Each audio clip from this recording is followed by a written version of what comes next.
My name is Nina. My fiancé cheated on me with my best friend. He used to say I was the only woman he'd ever love. Funny, it turned out he had been saying the same thing to my best friend too. I've stayed quiet for long enough. Pretended the betrayal hadn't carved holes in my ribs. Pretended I hadn't spent nights staring at the ceiling, replaying every lie they told me. But I never told anyone what I really did after they broke me. Until now. We had been together for 4 years. It had been 4 years.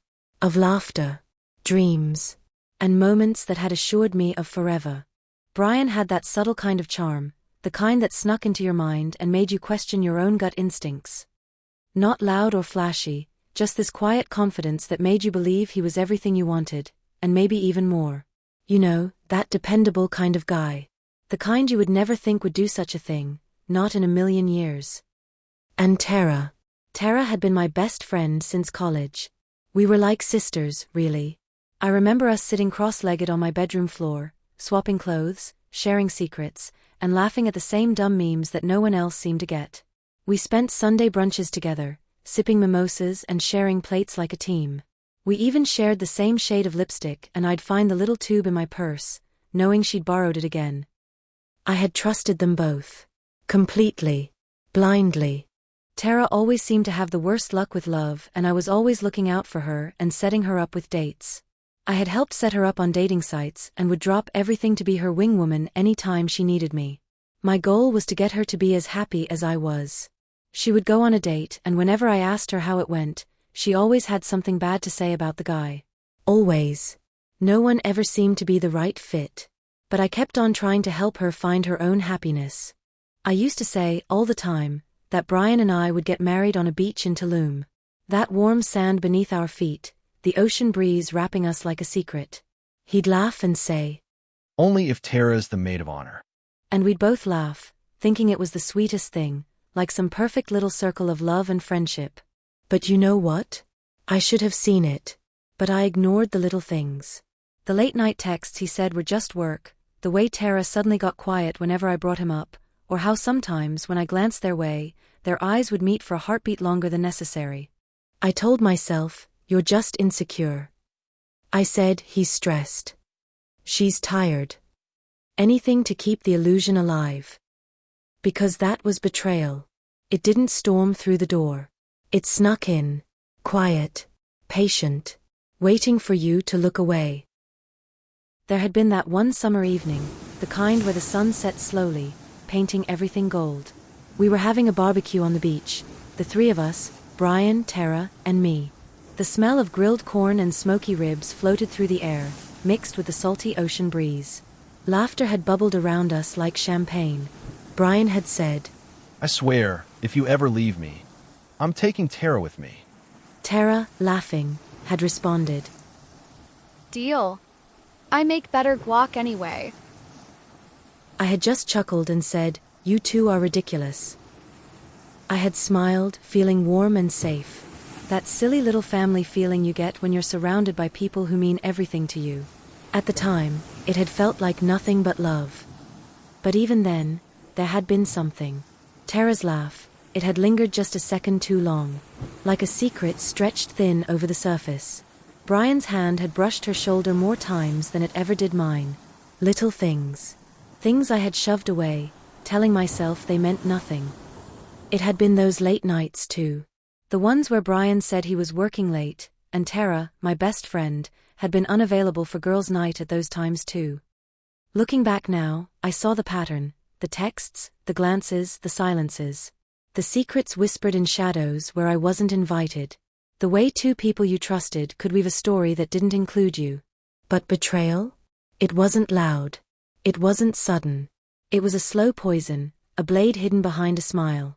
That was betrayal for you. It only showed up when the knife was already in your back, and by then, it was too late. It had been a Thursday night. Normal, quiet. Brian had just left my apartment after dinner. I thought the night was over. Then I noticed his iPad, forgotten on the couch. I almost didn't think twice about it, until a notification lit up the screen.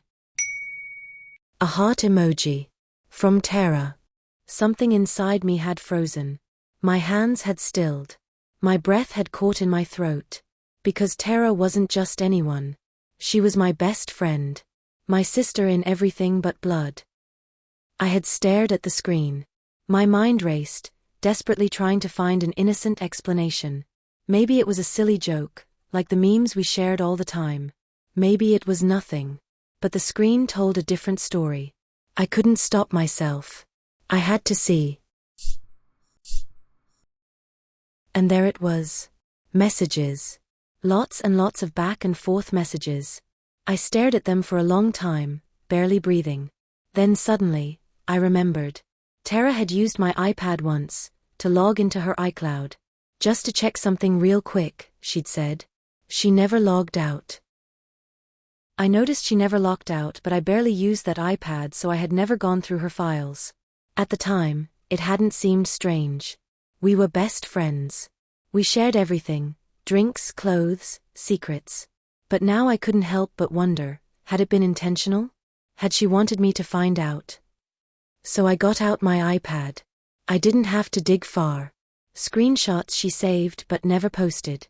It was all there, an accidental archive of everything she wanted to remember. Or maybe, wanted someone else to find. I wanted to scream. To cry. To disappear. But all I could do was keep scrolling. There was even a spreadsheet tracking my movements, work hours, gym schedule, even the times I volunteered at the soup kitchen. With notes like, Nina at Pilates. 7 to 8 p.m. Safe to come over. Buried in the Files app, inside a folder labeled Work and Stuff, boring enough to ignore, suspicious enough not to, was everything else. Invoices from hotels I'd never heard of. Receipts from dinners in cities he never told me he visited. Flight confirmations that matched the exact dates he claimed to be away for work travel. The photos, dates stamped and damning, captured moments when Brian claimed he had a work thing, and Tara just happened to be tied up with some brand deal during the exact same period. The problem was, they were supposed to be at opposite ends of the country. The first photo hit like a slap. Tara curled against Brian's bare chest, asleep, her hand resting on his stomach. His arm around her like it was second nature. Like they'd done this 100 times before. I truly couldn't believe what I was seeing. The last things I saw, what sent me retching, that shattered whatever illusion I had left was Tara in my favorite black t-shirt, holding a pregnancy test. Eyes glassy. Smiling. Brian beside her. Grinning. One hand on her waist like he was proud. Then there was a blurry scan of an ultrasound. After that was a PDF of a follow-up appointment. And finally, a voice memo. Tara's voice. Muffled, like she was lying down. She was crying. Barely whispering. I lost the baby, Brian. And I'm still the one hiding. And Brian's voice, quiet like he was sad. I'm sorry, Tara. Just give me a little more time. After the promotion, we'll tell her. I promise. That's when I dropped the iPad. That's when I ran to the bathroom. I found myself doubled over the toilet, retching violently for what felt like an eternity.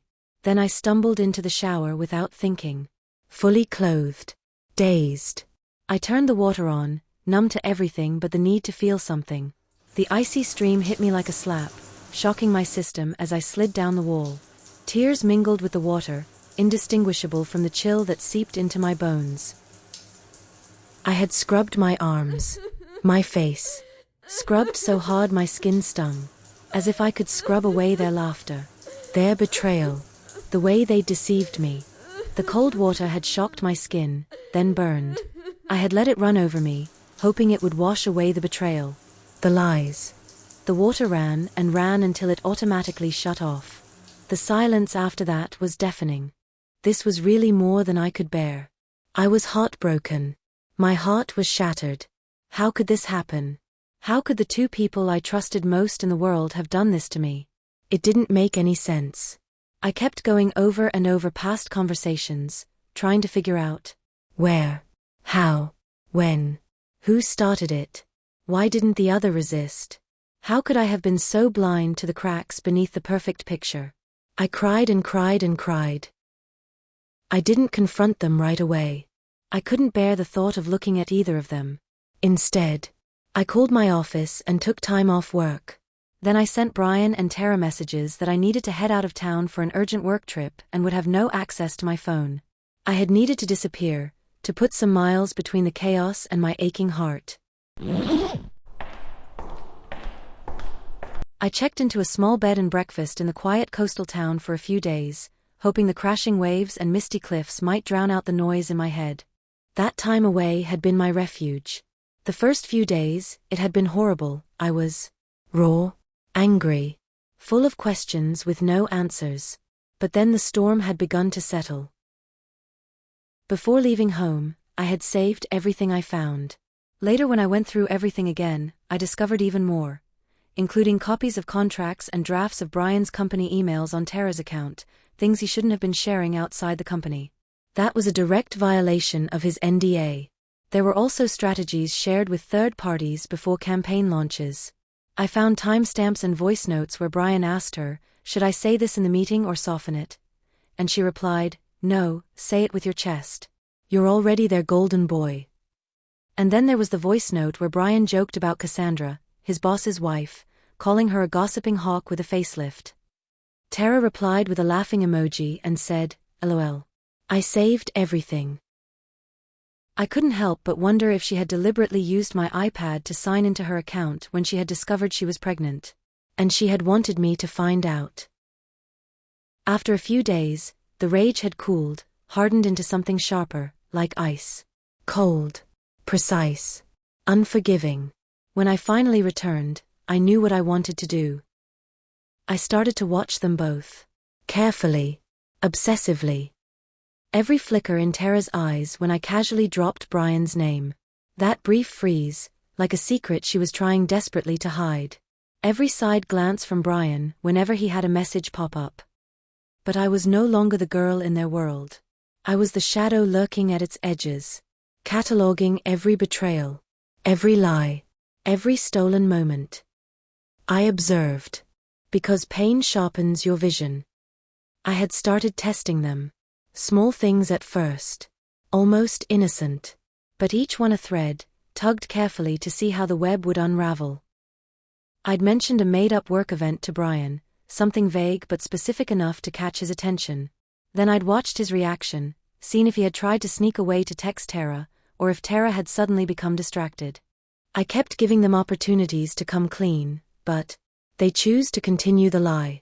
I had even dropped subtle hints in conversation, stories about other couples, friendships that survived betrayal, watching them carefully, gauging their reactions. I had seen it all in their eyes, the guilt, the fear, the rehearsed innocence. But they had said nothing. They had tried to play it cool, like nothing was wrong. I wasn't fooled though. Not anymore.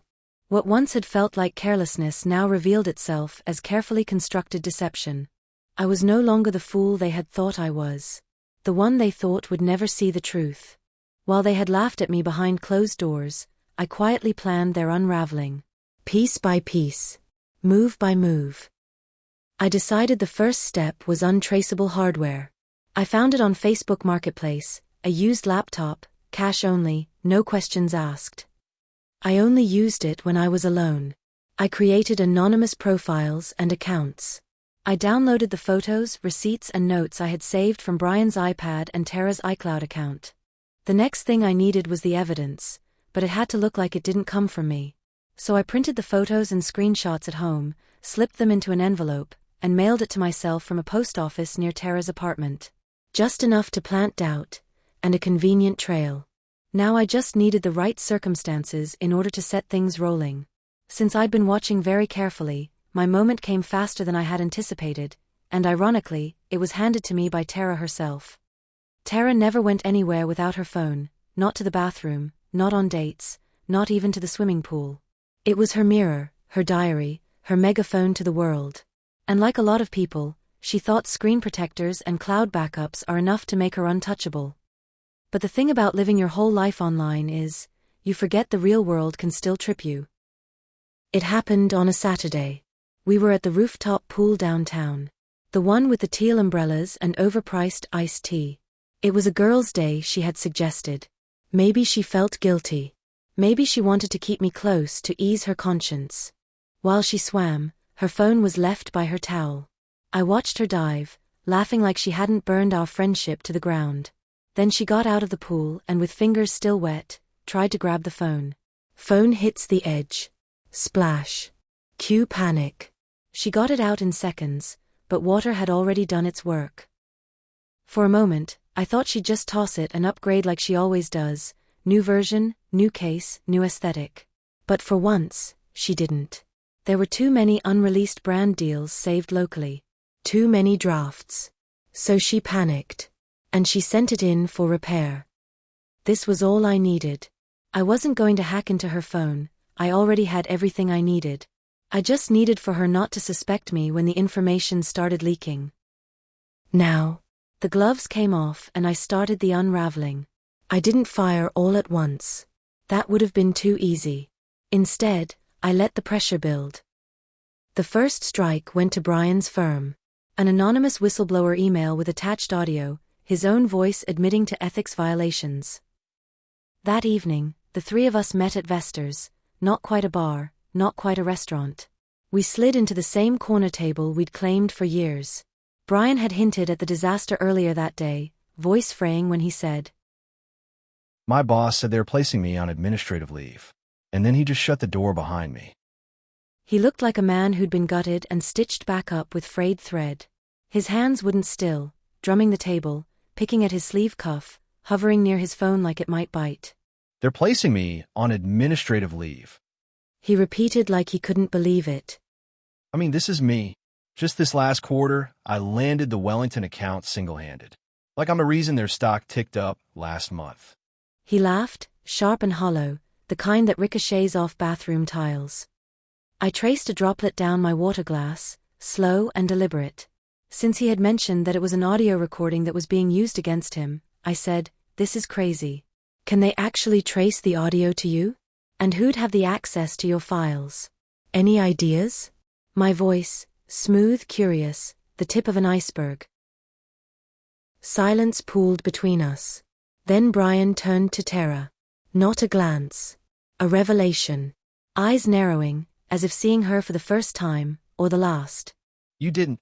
He started, facing Tara. Did you? He stopped himself, but the damage hung there, glistening. Tara's wineglass pinged too loudly against the table. A hairline crack spiderwebbed up the stem. Brian, come on. She said, voice softening like wet paper. You think I'd sabotage you? Really? He didn't answer. Just stared at his phone, inert and accusatory on the table. Her breath hitched. It was in the shop last week. Fell in the pool, remember? Wait. What if... You think they might have hacked into your phone? She looked terrified, her pupils dilating like she'd just swallowed a lie. I tilted my head, the picture of polite confusion. Wait, Brian. What are you saying? Why would Tara sabotage you? Tara, why are you talking about your phone? Why would your phone have Brian's work files? I'm confused, guys. I don't get why Tara would be involved in your work, I said, widening my eyes like a baffled ingenue. Is there something you two haven't shared? Brian opened his mouth. Closed it. A goldfish in a hurricane. PowerPoint. Tara blurted. I just helped him create the design for a presentation. Tara's laugh cut through the sludge. Bright. Brittle. Brian's voice came out hoarse, defensive. Yeah, she, helped with a client presentation once. Okay. I drawled. So what do we do? I asked, looking at both of them. We need to get in touch with a lawyer quickly. Where's the repair shop you went to? Brian said, staring hard at Tara. I mean, they've already leaked the information, so I'm not sure how a lawyer would help us now, I said, looking at both of them. I didn't actually go there. I sent it to them by post and they posted it back. The shop is in that mall in the city center. But yeah, I think we should get the lawyer quickly. After saying the last part, she turned to me. I do have a lot of personal stuff on my phone. That makes sense. I responded, nodding. We parted ways that night, and when I called to get the update, things had already unraveled. Unfortunately for her, she'd mailed the phone in for repairs, unwiped, unlocked, and full of sensitive files. They'd returned it the same way, days later. Her lawyer had to explain, through what I can only imagine were gritted teeth, that once the device had passed through the postal service, a logistics warehouse, and then a third-party technician, there was no clear chain of custody. No logs. No surveillance. No way to prove anything had been accessed or leaked during that window.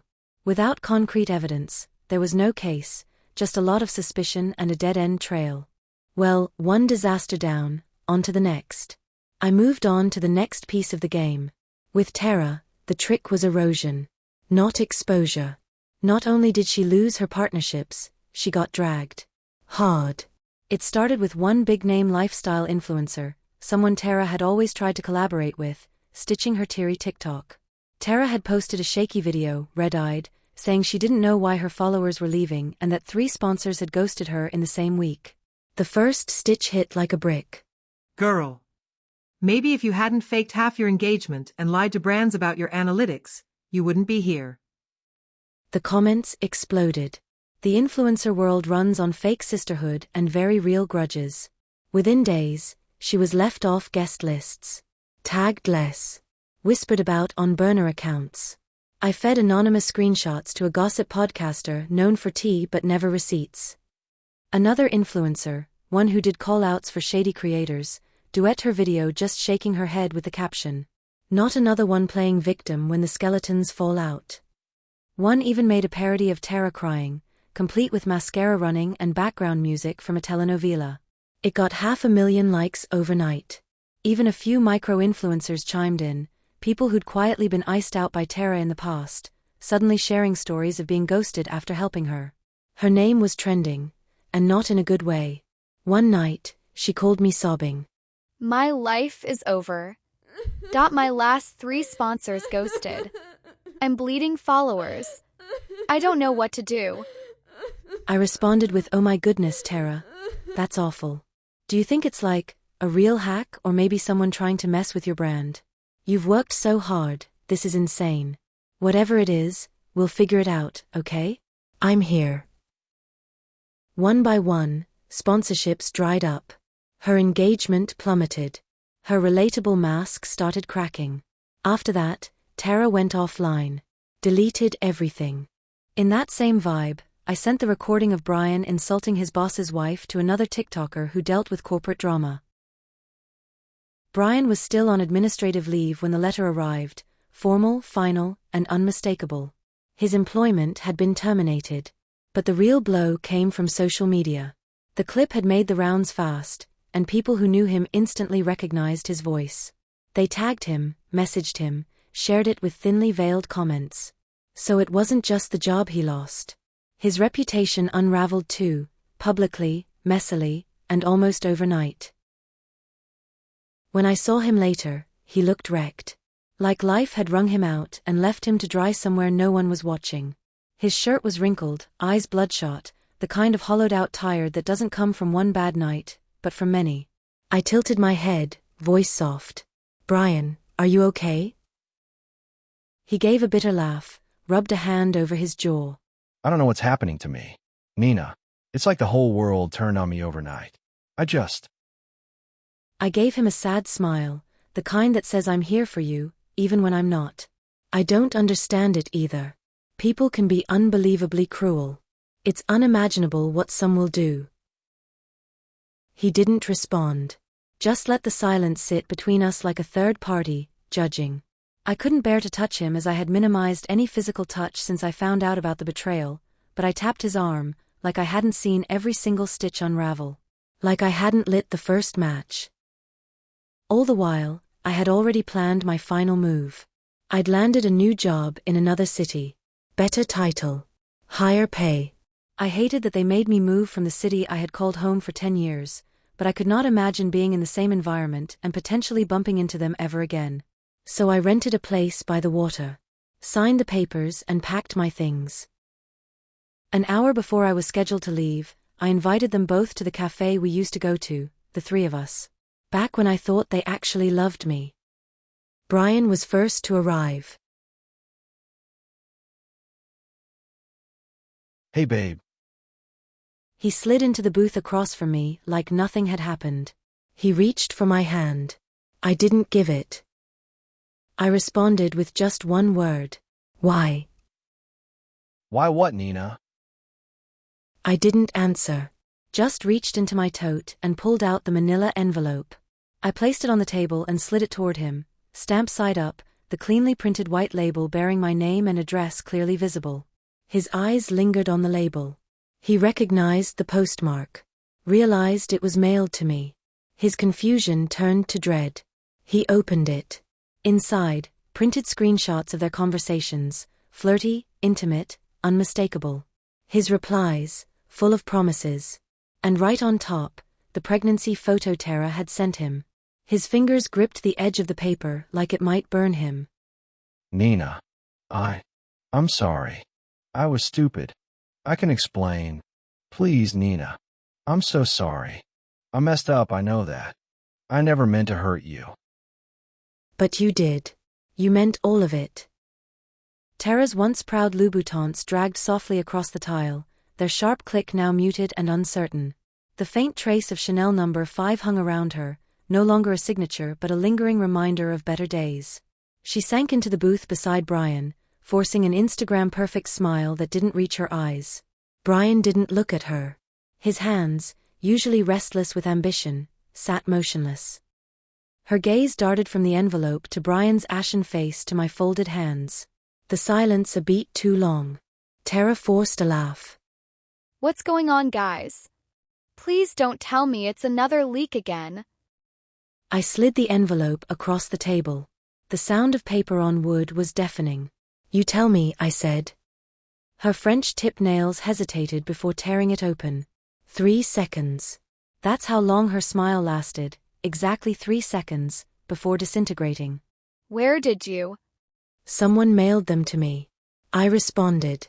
Funny thing, it's postmarked from that little post office by your apartment. The one inside the pharmacy. Brian's head snapped up so fast I heard his neck crack. Tara, you did all these? Why? I asked you to wait. But no, you had to destroy all our lives. Brian yelled at Tara. But I didn't. It wasn't me. Honest. You have to believe me. I was hacked too. Tara frantically responded. Excuse me, I said, to stop their tirade. I have only one question. I looked at them. How long? 2 years. A few months. They both responded at the same time. I shook my head and laughed without mirth. I faced Tara and said, Still lying? Brian yelled at her, his face contorted in anger like I had never seen before. You are such a liar, Tara. Give it up. She knows. You wanted her to know. That's why you sent this to her. Please stop lying. I can't believe I ever trusted you. Brian, please. I cut her off. My voice low but razor sharp. 2 years, you sat across from me. Pretending to be my friend. Pretending to care. While you were sleeping with him behind my back. I'm sorry, Nina. I didn't mean for this to happen. You didn't mean for it to happen? You didn't want the baby you were carrying to be his? You didn't want to steal my life while smiling to my face? Tara's hands trembled. Brian had his head down. I faced Tara. You knew. You knew every detail of my plans. Every dream I shared with you. And you built a secret world with him, a world where I was the fool. Brian tried to speak. I fixed him with a look that stopped him cold. I faced him, and you. You promised me a future. You told me forever. While you were making promises to her that mattered more. I stood, dropping cash on the table. As I turned to leave, I looked at them. Oh, and? The only question I had was why. But honestly, I don't care anymore. I flipped the envelope to show the postmark again. What I do care about is why you sent these to me. Couldn't resist one last twist of the knife? Had to rub your victory in my face? Brian shoved the envelope away like radioactive waste. He looked at Tara disdainfully and fury. I kept on. I would have given you my literal heart if you needed it, Tara. I paid your tuition. I helped build your brand from scratch. I was your safety net for a whole decade. Tara opened her mouth, but I silenced her with a look. I'm sorry, Nina. I really didn't want to hurt you. Tara responded quietly. You did. I responded. Brian said. I know we messed up, but I cut in sharply. No. You didn't mess up. You made choices. Repeatedly. Together. I looked at them, not as my partner and my best friend, but as strangers who wore the skin of people I once loved. Their faces were so familiar. But their souls? Foreign. Brian started to speak again. Nina. I cut him off. You both broke something vital. Every memory we shared. Every laugh. Every moment. It's all tainted now. Stained. You made a mockery of my love. Of our friendship. Of everything.